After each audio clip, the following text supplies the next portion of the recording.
नमस्कार, जय जोहार। क्या आप भी गवर्नमेंट एग्जाम्स की तैयारी करना चाहते हैं? क्या आप भी मेमोरी टेक्निक्स और ट्रिक्स के जरिए बहुत ही कम समय में स्मार्ट स्टडी करना चाहते हैं? क्या आप चाहते हैं कि सीजी व्यापम टॉपर आपको पढ़ाए? तो डाउनलोड करिए योगेंद्र साहू क्लासेस ऐप। यहाँ 10 से अधिक गवर्नमेंट एग्जाम्स क्रैक करने वाले और सीजी व्यापम टॉप करने वाले योगेंद्र सर सीजीपीएससी और सीजी व्यापम के अंतर्गत होने वाले सभी एग्जाम्स की तैयारी कराएं। तो डाउनलोड करिए Yogendra Sahu classes app to be the best, learn from the best.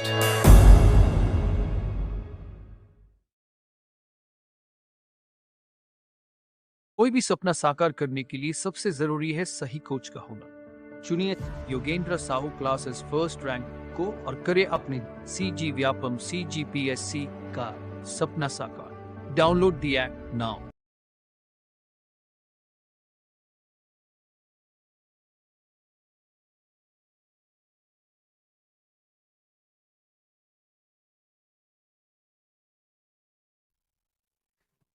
ठीक है,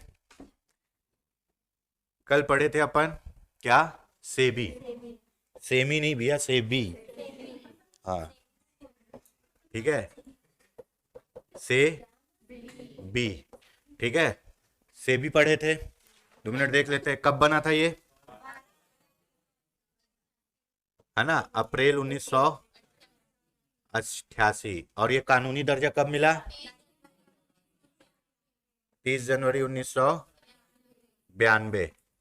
ठीक है, 92 को मिला था, ये पता है। इसका काम क्या होता है मुख्य?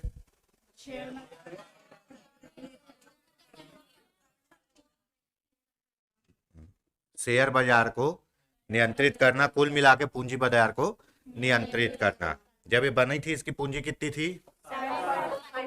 हाँ, 7.5 करोड़। ठीक है, ये हो गया। तो चले भाई, उसके बाद क्या पढ़े थे? शेयर बाजार पढ़े थे। इसकी अध्यक्ष कौन है अभी?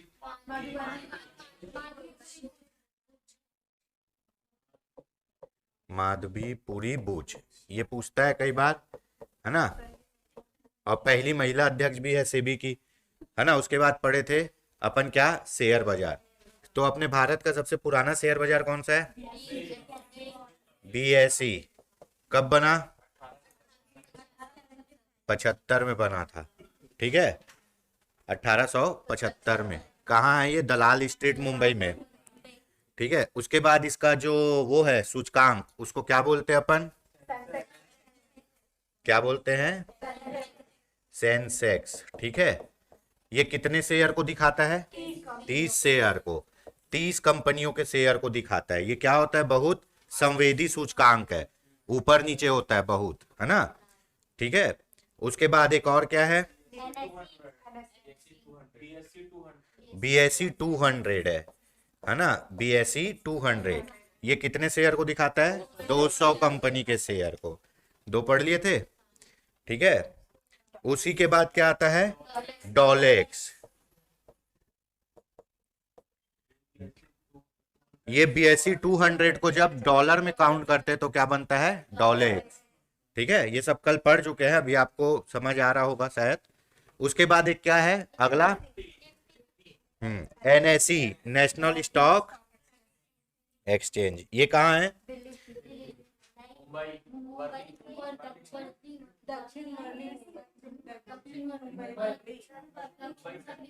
बोल लूं मैं? ये है दक्षिण वर्ली, मुंबई में। ये कब बना?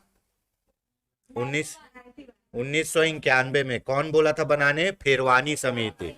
इसको कौन बनाया है? आईडीबीआई बनाया है। ठीक है, इसका जो वो क्या है? एनएसई। ठीक, इसका ही कितने शेयर को रिप्रेजेंट करता है? 50, है ना? इसी को बोलते हैं निफ्टी 50, है ना? निफ्टी 50। ठीक है, ये पढ़ लिए थे। आज पढ़ेंगे अपन क्या? बजट। ठीक, बजट। बजट, ठीक है, ये हर किसी की जिंदगी से जुड़ा हुआ है बजट। क्यों? गरीब आदमी का भी बजट बिगड़ा है, अमीर का भी बिगड़ा है, सभी का बजट बिगड़ा ही है। अच्छा किसका पता नहीं आज तक। ठीक है, तो भैया देख लीजिए, जहां भी खर्चा करना है और पैसा लाना है वहां पे बजट बन ही जाता है, ना चाहते हुए भी। आपके पास जितना पैसा आता है आप उसी के अकॉर्डिंग क्या करते हो, खर्चा करते हो। और खर्चा कैसे करना है इसी को निर्धारित करने के लिए क्या बनाते हो, बजट। ठीक है, तो बजट पे ज्यादा समय ना लेते हुए कुल मिला के आपके पास कितना पैसा है वो कहां से आएगा, और कुल मिला के आपको कितना खर्चा करना है और कहां कहां करना है, इसी को बोलते हैं बजट। ठीक है, दीवार में नहीं लिखा है बेटा, इधर लिख। हाँ ठीक, तो अब बजट कैसे बनता है, आप लोग भी एकदम हर घड़ी बनाते ही रहते हो, महिलाएं भी बनाते रहती है, पुरुष लोग भी बनाते रहते हैं। अब कहीं जाना है ना, घूमने फिरने जाना है, ठीक है। अब मान लो आप लोग मूवी जा रहे हो, अब ये आपका मुक्ता टाकीज नया नया खुला है, ठीक है। अब आपको पिक्चर देखना है, अब पिक्चर देखना है, जेब में है 200 रुपये, तो क्या करोगे, 150 रुपये टिकट लोगे, है ना, 10 रुपये पार्किंग वाला ले लेगा, 10-5 का बीड़ी सिगरेट, तो 200 का बजट बन गया। अपने पास था कितना, 200 रुपये, 150 रुपये की तो टिकट आ ही जाएगी, है ना। 10-20 रुपये घर से पास है, 10-20 रुपये पार्किंग वाला ले ही लेगा, और जाओगे तो थोड़ा मोड़ा खा पी लोगे 10-20 रुपये का। वैसे 10-20 में कुछ नहीं आता है, लेकिन लोगों के लिए बहुत कुछ भी आ जाता है। तो 200 रुपये का बजट बन गया। यही काम भारत सरकार भी करती है, ठीक है। यही काम कौन करता है, भारत सरकार देखती है मेरे पास कहां से पैसा आएगा और मैं कहां पे पैसा खर्चा करूंगी या खर्चा करूंगा, ठीक है। तो वही क्या कहलाता है, बजट कहलाता है। ठीक, बजट बनाने से एक फायदा यह होता है कि फिजूल खर्ची नहीं होता, ठीक है। और आपको एक अनुमान लग जाता है कि एक्चुअल में आपको कितना पैसा चाहिए, और यह पता चल जाता है कि कितना पैसा कहां पे खर्चा होना चाहिए, ठीक है। तो बजट का एक ओवरव्यू समझ में आ गया। चलिए देखते हैं, बजट शब्द का विकास फ्रेंच शब्द किससे हुआ है, बुजेट, जिसका शाब्दिक अर्थ है एक छोटे से चमड़े का थैला। बचपन से आप लोग ये पढ़ते जा रहे हो। बजट बना किससे है, बुजेट। ये कैसा शब्द है, फ्रेंच शब्द है, ठीक है। कैसा शब्द है, फ्रेंच शब्द है, ठीक है। हम हमेशा पढ़ते हैं भारत शुरू से ज्ञानियों का देश रहा है, भारत ने ज्ञान की गंगा बहाई है, लेकिन आज तक मेरे को एक शब्द नहीं मिला जिसका निर्माण भारत में हुआ हो, ठीक। कभी पढ़े कोई भी सब्जेक्ट में ये फलाना शब्द इस शब्द से मिला है, और ये शब्द यूरोपी शब्द है, फ्रेंच शब्द है, अरबी शब्द है, फारसी शब्द है। एक्चुअल में आपका हिंदी भी एक कौन सा शब्द है, फारसी शब्द है, ठीक है। हिंदी भी एक फारसी शब्द है, जब आप पढ़ोगे अच्छे से अरबी या फारसी शब्द है, ठीक। हिंदी किससे बना है, सिंध से, ठीक है। सिंध का बदलते बदलते क्या हो गया, हिंद, और हिंद से क्या बन गया, हिंदुस्तान, और हिंदुस्तान में बोली जाने वाली भाषा हिंदी, ठीक है। हिंदी जो है आपका भारतीय यूरोपी भाषा, इंडो यूरोपी का एक अंग है। आप हिंदी में पढ़ेंगे तो अधिकतर शब्द हमारे यहाँ वहीं से आए हैं। अपना एक ग्रंथ है जिंदो अवास्ता या जिंदे अवास्ता, ये किसका ग्रंथ है, फारसियों का। जैनियों के ग्रंथ को वो आगम कहा जाता है, फारसियों का ग्रंथ है, फारसियों का, है ना। और ऐसा कहा गया है कि जो जिंदे अवास्ता जो ग्रंथ है इसको कहते हैं अग्नि पूजक। फारसियों को क्या कहते हैं, अग्नि पूजक। जिंदे अवास्ता जो फारसियों का ग्रंथ है वो सेम किसके जैसा है, ऋग्वेद के जैसा। ऋग्वेद के जैसा एक और ग्रंथ है जिसको बोलते हैं जिंदे अवास्ता, और वो है फारसियों का ग्रंथ। तो अपना शुरू से उनके साथ क्या है, ट्यूनिंग जमा हुआ है ना। अब फारसी कौन होते, फारसी जो है टाटा है ना, रतन टाटा, जमशेदजी टाटा, इन लोग फारसी हैं, ठीक है। इन लोग फारसी है। रुस्तम पिक्चर देखियो ना, उसने जो रुस्तम पावरी रहता है वो कौन रहता है, फारसी रहता है। तो बजट बुजेट शब्द से आया है जो फ्रेंच भाषा का शब्द है, और इसका अर्थ क्या होता है, चमड़े का थैला, छोटा सा, ठीक है। तो अब मान लो यही थैला आपका चमड़े का रहेगा, ये देखो, तो ये क्या है, यही बुजेट है। यही क्या है, बुजेट है, झोला है, कुल मिला के चमड़े का झोला मतलब बुजेट। अब इसी में पूरे आय व्यय का विवरण रख दिए, कौन रख दिए, देखो, ठीक है। प्रथम इंग्लैंड के प्रथम प्रधानमंत्री सर रॉबर्ट वालपोल 1721-42 में थे वो। अपने वित्तीय प्रस्ताव को दस्तावेज को चमड़े में थैले में रखा हुआ था। जब वालपोल ने वित्तीय प्रस्ताव को खोला तो सब लोग क्या बोल दिए? बजट खुल रहा है। ठीक, बजट जो शब्द है उसका कहीं से भी संबंध खर्चा और पैसे से है ही नहीं।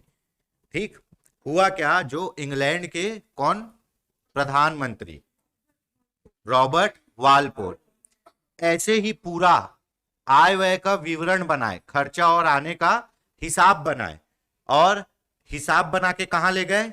संसद में। और संसद में जब उस हिसाब को ऐसे दिखाने के लिए कम चमड़े का थैले खोले तो सब लोग क्या बोलने लगे? बजट खुल रहा है। क्या बोले? बजट खुल रहा है। जबकि बजट किससे बना है? बुजेट से। बुजेट का मतलब चमड़े का थैला, है ना। अब बुजेट का मतलब चमड़े का थैला, ठीक है। और जब ये ओपन हुआ तो इससे क्या निकाले? वो आय व्यय का विवरण निकाले, बताए इतना पैसा आएगा और इतना पैसा जाएगा। जब इसको खोल के निकाले तो सबने मजाक उड़ा दिया। क्या खुल रहा है? बजट खुल रहा है। तो अब समझ में आ गया बजट का इतिहास, ठीक है। चमड़े के थैले को खोलना ही क्या कहा गया? बजट कहा गया। और उससे क्या निकाला गया? आय व्यय का विवरण, है ना। तो इसीलिए बोलते हैं बजट मतलब आय व्यय का विवरण। अब इतना चर्चा कर लिए, लेकिन आपके संविधान में बजट शब्द है ही नहीं, ठीक है। आप भी बोलोगे सर बड़े धोखेबाज हो, इतना पढ़ा के बोलते हो, है ही नहीं। तो हमारे संविधान में बजट शब्द का उल्लेख नहीं है। हमारे संविधान के अनुच्छेद 112 में लिखा गया है वार्षिक वित्तीय विवरण। वार्षिक वित्तीय विवरण पर बोलचाल की भाषा में अपन क्या कह देते हैं? बजट, ठीक है। अब जैसे कल मैं समझाया था, तो बजट कैसा शब्द है जी? संवैधानिक की असंवैधानिक? गैर संवैधानिक है। असंवैधानिक मतलब जो इलीगल है, ठीक है। संवैधानिक मतलब जो संविधान में लिखा गया है। वैधानिक मतलब जो कानूनी है, कानूनी मान्यता प्राप्त है। गैर संवैधानिक जो संविधान में नहीं है पर वो लीगल है। और सीधा असंवैधानिक मतलब जो डायरेक्ट इलीगल है ना। तो अगर सरकार कोई भी गलत नियम बनाती है तो सुप्रीम कोर्ट उसको क्या कर देती है? असंवैधानिक करती है, ना कि गैर संवैधानिक करती है, ठीक है। अभी आपके 76% आरक्षण को क्या कर दिया गया? असंवैधानिक करार दिया गया। को गैर संवैधानिक लिखा था क्या कहीं? नहीं। असंवैधानिक मतलब ये सही है ही नहीं, ठीक है। तो आपके कहां संविधान में अनुच्छेद 112 में लिखा गया है कि प्रतिवर्ष, है ना, राष्ट्रपति वित्त मंत्री के माध्यम से वार्षिक वित्तीय विवरण प्रस्तुत कराएगा। ऐसे ही पढ़ाया था मैं, याद है किसी को?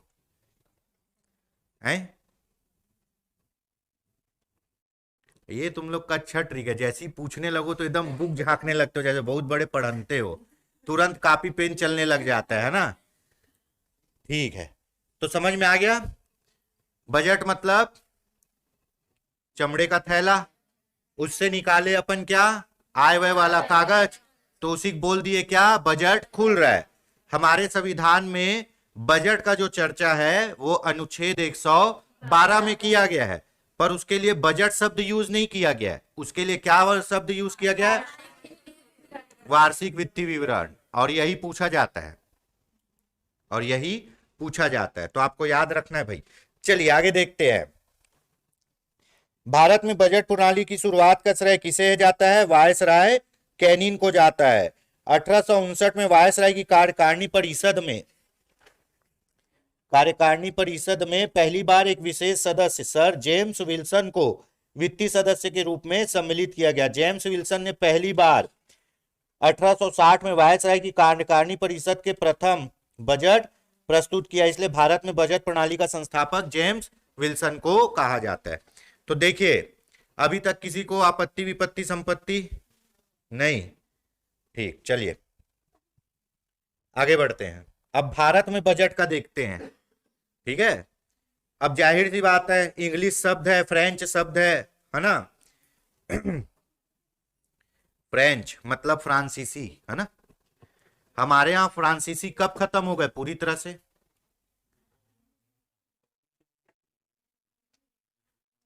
हाँ, सब आज हिस्ट्री पढ़े है ना। वांडीवास का युद्ध 1860, फ्रांसीसियों की पराजय, वांडीवास का युद्ध, कहानी खत्म।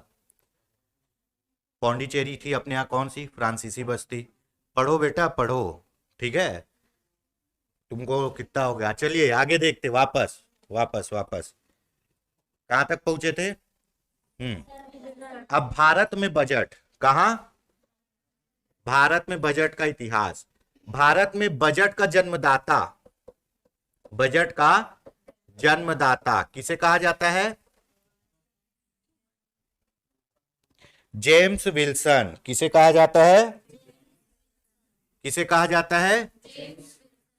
James Wilson. हुआ क्या था, कहानी सुनो। जेम्स विल्सन, सबसे पहले बजट कौन प्रस्तुत किए? James Wilson. हमारे यहां वायसराय वाला कहानी चलता था।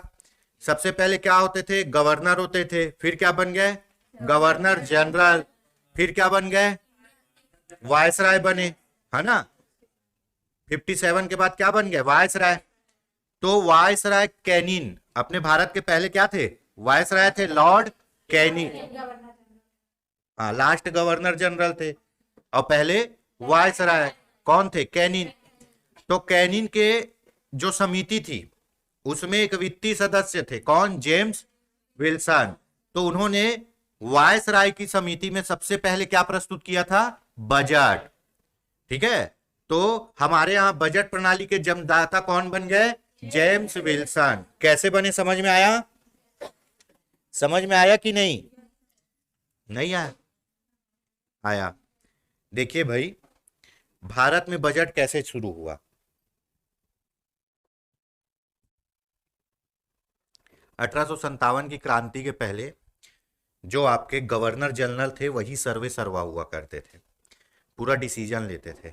1857 की क्रांति हुई, अंग्रेज थोड़ा डर गए, बोले भारतीय क्या है, थोड़े जागरूक हो रहे हैं, तो इनको कैसे कंट्रोल किया जाए।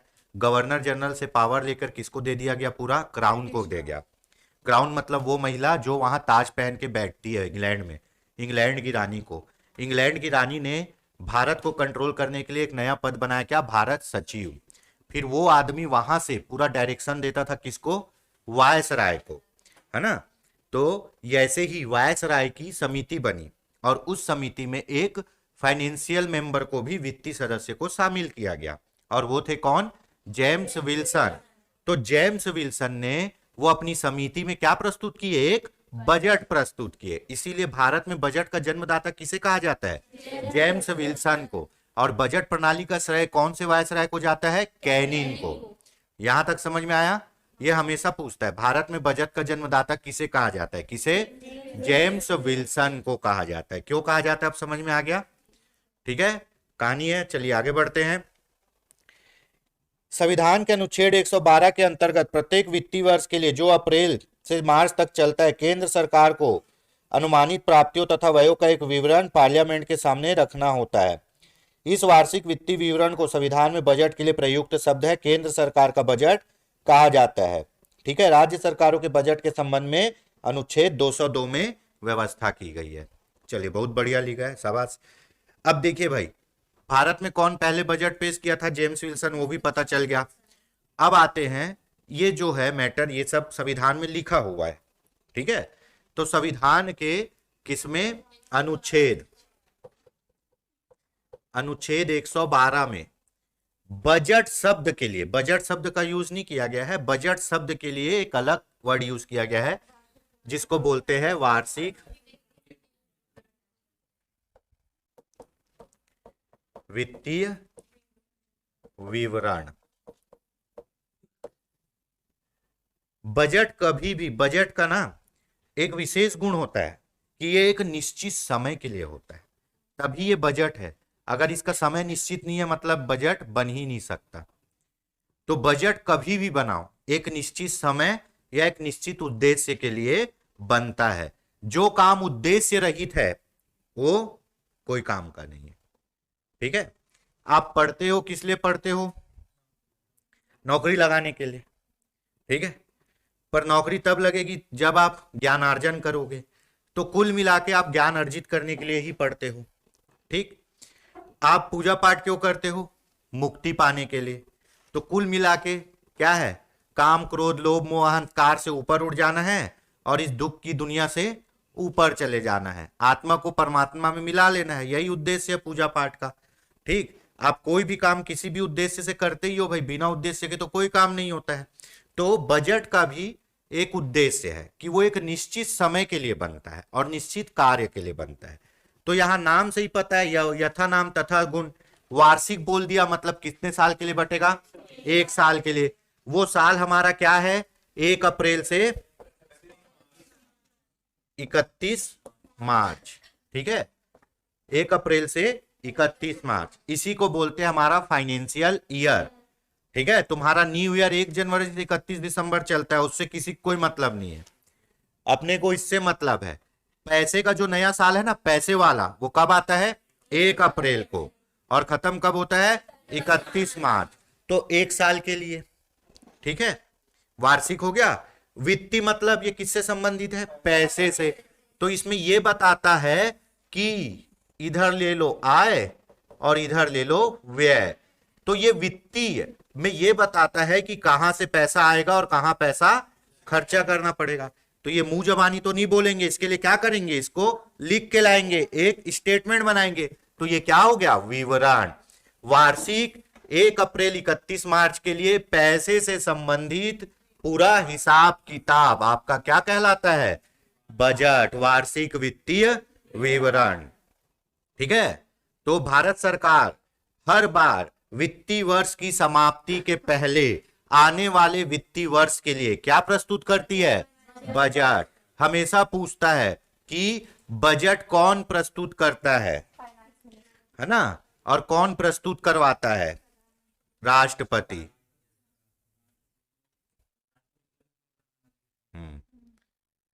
बजट जो है राष्ट्रपति की पूर्वानुमति से किसके द्वारा? वित्त मंत्री द्वारा। कहां प्रस्तुत किया जाता है?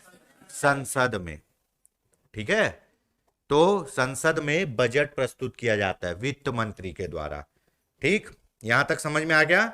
हमारा राष्ट्रपति भी या हमारे देश का नाम मात्र का प्रमुख है, नाम उसका रहेगा, काम कौन करता है? प्रधानमंत्री, ठीक है।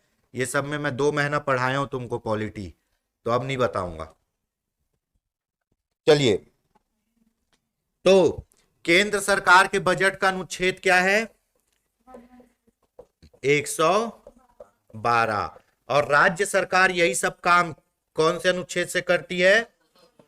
202, ठीक है। अभी आपकी वित्त मंत्री कौन है जी? निर्मला सीतारमण, है ना। चलिए आगे बढ़ते हैं। ये भी समझ में आ गया कि बजट शब्द यूज नहीं हुआ है, उसके जैसे कौन सा शब्द यूज हुआ है? हाँ, ये बहुत पूछता है ये क्वेश्चन, ठीक है। आगे देखते हैं। वार्षिक बजट की तैयारी उसे संसद में पेश करने के लिए आर्थिक कार्य विभाग द्वारा उत्तरदायी है। आर्थिक कार्य विभाग मंत्रालय बनाता है, वित्त मंत्रालय बनाता है भाई, ठीक है। राष्ट्रपति द्वारा निर्देशित तिथि पर लोकसभा में बजट को पेश किया जाता है। परंपरागत रूप से प्रत्येक वर्ष फरवरी के अंतिम कार्य दिवस पर बजट पेश किया जाता था, ठीक है। हाँ, तो भाई बजट पेश करने का दिन भी निश्चित होता था। क्या होता था? निश्चित होता था। तो मोदी जी के आने से पहले हर बार बजट कब पेश किया जाता था? फरवरी के अंतिम कार्य दिवस को, है ना। बजट पेश करने का दिन क्या था? फरवरी का अंतिम कार्य दिवस। बजट पेश, है ना, प्रस्तुत करना कहां? लोकसभा में, क्योंकि सरकार कहां बैठती है? लोकसभा में। लोकसभा में प्रस्तुत करते थे, ठीक है। कब? दिन कब होता था? दिन होता था फरवरी के अंतिम कार्य दिवस। अंतिम कार्य दिवस को बजट पेश किया जाएगा। अब अंतिम कार्य दिवस मतलब जिस दिन फरवरी में आखिरी दिन वर्क होना है। अब मान लो फरवरी है आपका 28 का, ठीक है, और 28 संडे है, तो अंतिम कार्य दिवस कब हो गया? 27। 28 रविवार है ना, और शनिवार क्या है? 27। तो अंतिम बार कार्य कब होगा फरवरी में? 27 को। तो आप फरवरी के अंतिम दिन नहीं बोलेंगे, आप बोलेंगे फरवरी के अंतिम कार्य दिवस को। पहले प्रस्तुत होता था, ठीक है। फिर 2017-18 से इसको 1 फरवरी को प्रस्तुत करना प्रारंभ कर दिया गया है। अब सरकार बोलती है कि क्या, जिस दिन 1 जनवरी रहेगा, नया साल चालू होगा, उसी दिन हम बजट प्रस्तुत करेंगे। तो हमारा वित्तीय वर्ष है 1 अप्रैल से 31 मार्च। तो वित्तीय वर्ष को चेंज करने की बात बहुत बार कही गई है कि वित्तीय वर्ष को भी नॉर्मल ईयर की तरह 1 जनवरी से कर दिया जाए। अब आरबीआई का वित्तीय वर्ष चेंज हो गया, पढ़े अपन। आरबीआई कब होता था? 1 जुलाई से 31 जून, पर अब उसका वित्तीय वर्ष भी कब कर दिए? 1 अप्रैल से 31 मार्च। अब सभी, केंद्र सरकार का भी वित्तीय वर्ष होता है 1 अप्रैल से 31 मार्च, राज्य सरकार का भी वित्तीय वर्ष होता है 1 अप्रैल से, पर बहुत से राज्य, बहुत से मतलब 1-2 राज्य ऐसे हैं जो अपने वित्तीय वर्ष को बदल चुके हैं। मेरे ख्याल से मध्य प्रदेश अपने वित्तीय वर्ष को बदल चुका है, वो 1 जनवरी ले आया है। अब उसका साल पैसे वाला कब से चालू होगा? 1 जनवरी से। पर हमारा अभी भी कब से चालू होता है? 1 अप्रैल से होता है, ठीक है। इसको सरकार बदलने की कोशिश कर रही है। पहले फरवरी के अंतिम कार्य दिवस को बजट पेश होता था, जिसको इन लोग कब ले आए हैं? 1 फरवरी को, ठीक है। यहां तक समझ में आ गया? ठीक।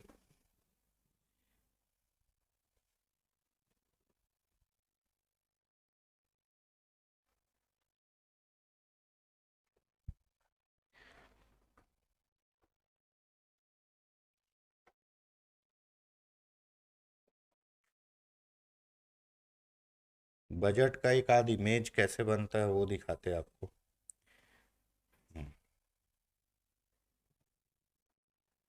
नहीं है इसमें।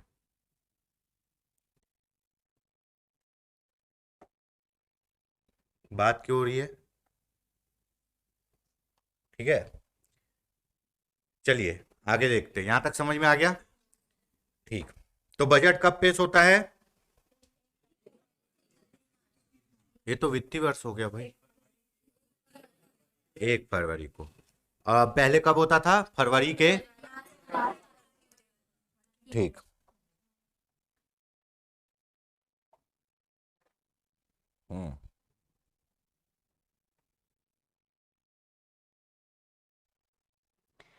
लिखा हुआ है, यदि बजट पास ना हुआ तो क्या होगा? सरकार गिर जाएगी। अगर बजट पास नहीं हुआ तो क्या होगा? अब क्यों गिर जाएगी ये मैं पढ़ाया था, ठीक। हमारे यहां सरकार तब तक रहती है जब तक बहुमत रहे। बहुमत नहीं है तो सरकार गो एंड गॉन, चलिए जाइए, जरूरत नहीं है आपकी। तो भैया सरकार के पास बहुमत होगा तो सरकार जो भी चीज संसद में पेश करेगा वो क्या हो जाएगा? पास हो जाएगा। क्यों? क्योंकि उसके सपोर्ट करने वाले ज्यादा हैं। अगर पास नहीं हुआ तो उसके सपोर्ट करने वाले नहीं है, मतलब किसको सपोर्ट करने वाले ज्यादा है? विपक्ष को। तो जब विपक्ष के पास बहुमत है तो पक्ष कैसे सरकार चला सकती है? तो सरकार गिर जाएगी, ठीक है। अगर बजट पास ना हुआ तो क्यों? क्योंकि हमारी सरकार सामूहिक रूप से किसके प्रति उत्तरदायी होती है? लोकसभा के प्रति। पढ़ाए थे, कनेक्ट हुआ, कुछ याद आया? बत्ती जला दिमाग का कि मिंटोस खाना पड़ेगा? जल गया?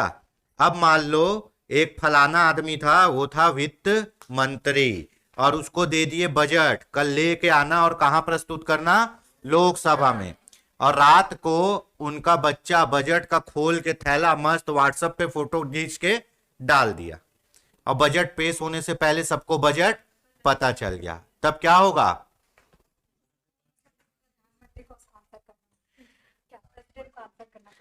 है ना।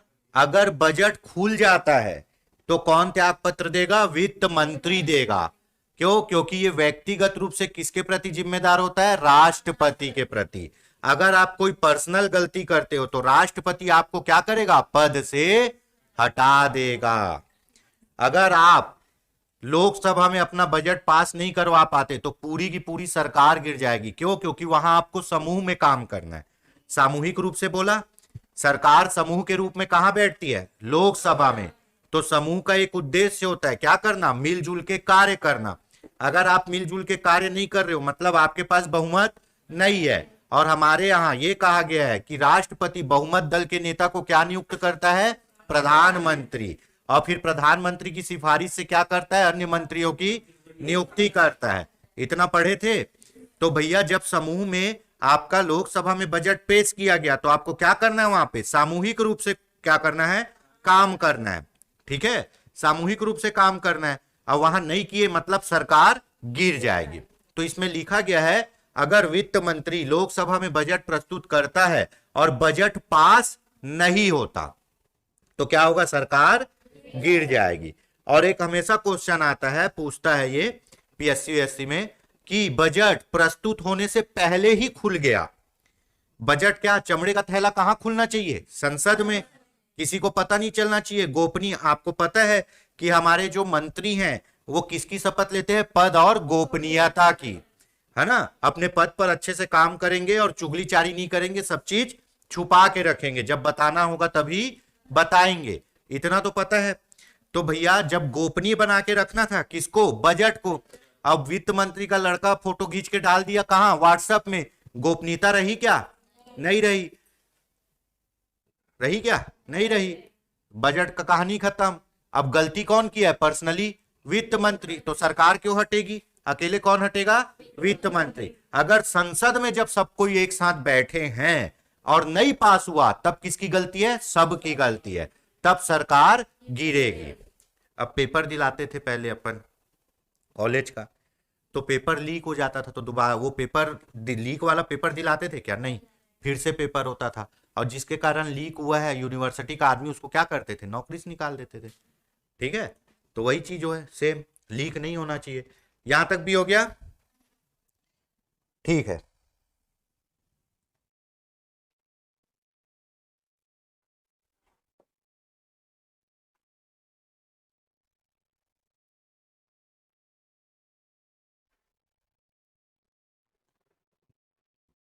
यहां तक समझ में आया। देखिए बजट जो होता है तैयार कराया जाता है ना, वित्त मंत्रालय द्वारा। ठीक है, कितना पैसा आएगा, कितना पैसा कहाँ खर्चा करना है, ये सब हिसाब किताब किया जाता है। ये प्रक्रिया कोई एक दिन की नहीं है। ये मान लो 3-4 महीने से, अभी बजट प्रस्तुत होने वाला होगा फरवरी में, तो बजट बनाना प्रारंभ हो चुका है। उन लोग पूरा देखते रहेंगे। ठीक है, उन लोग देखेंगे कि अपने यहाँ कहाँ से पैसा आएगा और कहाँ पैसा खर्चा करना है, जाएगा। ठीक है, तो इसमें अभी उन लोग पूरा एस्टिमेट बना रहे हैं धीरे धीरे कि कहाँ कहाँ से पैसा आएगा। मान लो कहीं से लोन ले लिए, ठीक है, कहीं से कर्जे का ब्याज आ गया, है ना, आप लोग जो टैक्स दोगे, कुछ और टैक्स, ऐसे पूरा पैसा यहाँ पे क्या होगा, लिखाएगा, उसका टोटल नीचे लिखाएगा। फिर अब ये पैसे को कहाँ खर्चा करना, हमारा इस बार का खर्चा क्या है, तो कोरोना टीका के लिए, स्वास्थ्य के लिए, कृषि के लिए, खेल के लिए, शिक्षा के लिए, सब चीज के लिए यहाँ पे खर्चा लिखाएगा।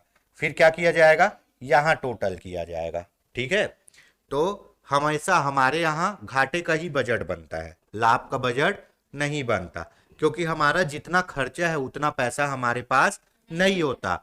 तो मतलब ज्यादा पैसा खर्चा हो रहा है, मतलब क्या हो रहा है, घाटा हो रहा है ना। तो हमारे यहाँ घाटे का ही बजट बनता है। ठीक है, तो अब ये क्या होगा, आय कम होगी और व्यय ज्यादा होगा। ठीक है, तो इसको क्या कहते हैं, घाटे का बजट। ठीक, हमारे यहाँ जितना पैसा आया उससे ज्यादा खर्चा हो गया। अब ये सब बन गया, फिर इसको कहाँ प्रस्तुत करेंगे, इसको पहले प्रस्तुत करेंगे कैबिनेट में। प्रधानमंत्री और उसके जो खास खास लोग हैं उन लोग देखेंगे ये सब चीज ठीक है ना, अपन अच्छे से हिसाब किए है ना, क्लोज मीटिंग करेंगे, कैबिनेट की बैठक। फिर एक दिन निश्चित कर लेंगे कि इस दिन अपने को क्या प्रस्तुत करना है, बजट प्रस्तुत करना है। अब बजट प्रस्तुत करने का क्या आ गया, दिन आ गया, बन गया बजट। उन लोग पूरा बना रहे हैं, कोई एक दिन का तो काम नहीं है ना भाई, धीरे धीरे बन रहा है, अब बना रहे हैं। सबसे बड़ी बात जानकारी एकत्र करना, कहाँ कितना खर्चा लगेगा, कहाँ से पैसा आएगा। तो सब विभाग अपनी जानकारी भेजते हैं, उन लोग सबको क्या करते हैं, नोट डाउन करते हैं, एक फाइनल स्टेटमेंट बना लिए। स्टेटमेंट बनाने के बाद क्या होता है, स्टेटमेंट बनाने के बाद उन लोग क्लोज ग्रुप, जिसको अपन बोल सकते हैं प्रधानमंत्री और उसका मंत्रिमंडल, उन लोग उसको वेरीफाई करते, बोले हाँ ठीक है ये अच्छा है, इससे हमारे सरकार का नाम होगा, सरकार अच्छा काम कर रही है, तो चलो ये इसको फाइनल करते। अब इसको कहां प्रस्तुत करेंगे, लोकसभा में। अब लोकसभा में एक दिन निश्चित कर लिए कि वहां पे क्या करना है, बजट प्रस्तुत करना है। तो जब संसद का सत्र चालू होगा तो सबसे पहले क्या होगा, बजट की एक एक कॉपी सबको बांट दी जाएगी। उसके बाद वित्त मंत्री खड़े होकर क्या करेगा, बजट पढ़ेगा, जिसको क्या बोलेंगे, बजट भाषण। वो बताएगा कि हमारी सरकार ने यहां से, वो बोलेगा संसदीय लैंग्वेज में, माननीय अध्यक्ष महोदय, मैं आपके माध्यम से बताना चाहता हूं कि इस वर्ष हमारी सरकार को यहां से इतना रुपए, यहां से इतना रुपए, यहां से इतना रुपए, पूरा पढ़ के सुनाएगा। उसके बाद बोलेगा फिर, माननीय अध्यक्ष महोदय, मैं आपके माध्यम से सभी को बताना चाहूंगा कि इस साल हमारी सरकार ने इतना पैसा यहां पे, इतना पैसा यहां पे, पूरा खर्चा बताएगा। फिर लास्ट में पूरा हिसाब किताब बताएगा। तो इसी को बोलते हैं क्या, बजट प्रस्तुत करना। अब प्रस्तुत करने के बाद क्या होगा, इसमें मतदान होगा। क्या होगा, मतदान होगा कि भैया ये प्रस्तुत तो किए हो, तुम हिसाब तो बनाए हो, पर यह क्या ये सबको पसंद है। तो इसमें क्या होगा, पक्ष वाले और विपक्ष वाले मतदान करेंगे। अगर पक्ष वालों की संख्या ज्यादा है तो क्या हो जाएगा, पास हो जाएगा, और विपक्ष वालों की संख्या ज्यादा है तो वो फेल हो जाएगा। ठीक है, अब फेल हुआ मतलब सरकार गिर गई, और पास हुआ मतलब बजट पास हो गया। अब अभी देखना, जब बजट प्रस्तुत होगा तो टीवी में पूरा दिखाएगा, है ना, लोकसभा राज्यसभा टीवी में पूरा बजट दिखाएगा, और ऐसे ही पढ़ के आपको सुनाएंगे।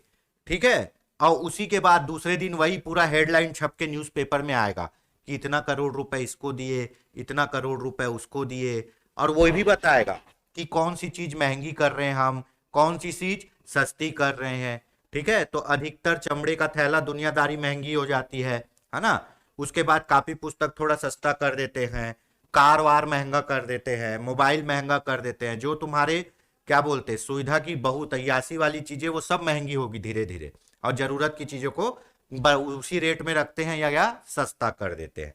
ठीक है, ठीक, माचिस भी महंगा हो गया था पिछले बजट में, है ना,